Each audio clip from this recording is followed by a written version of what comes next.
Amadou Kanouté, directeur exécutif de Sicole, mais je parle ici au nom d'un consortium qui regroupe 6 autres organisations de la société civile qui s'engagent aujourd'hui pour la lutte contre la cigarette, contre le tabac, mais surtout pour l'adoption d'une taxe parafiscale sur le tabac.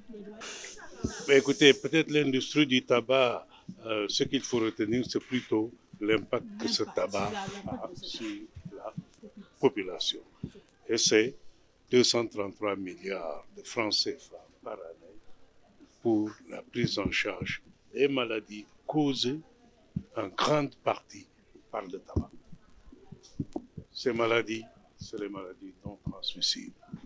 C'est le diabète, c'est le cancer, c'est les maladies respiratoires, c'est l'hypertension, en grande partie causée par le tabac.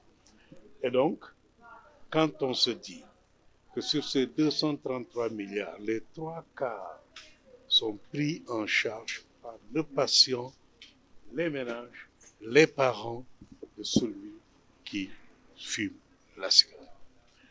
Et à partir de ce moment, c'est beaucoup.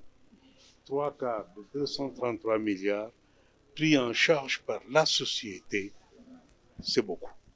Il nous faut donc nous assurer que nous sommes à mesure de diminuer cela, de faire en sorte que ces 3/4, si aujourd'hui le chef de l'État adoptait cette taxe parafiscale par un décret, ça pourrait réduire ce que nous payons pour nous soigner des MNT, ça pourrait le réduire au moins jusqu'à 1/4 pour nous, ou au plus 2/4.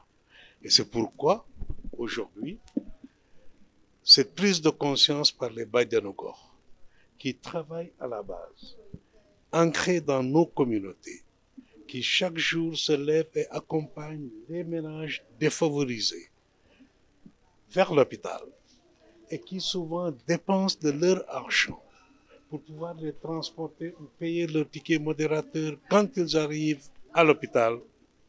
Cette prise de conscience, cet engagement des Badianogor est à marquer d'une pierre blanche dans la lutte contre le tabac et la lutte pour l'adoption de la taxe parafiscale. Cette journée, elle est historique.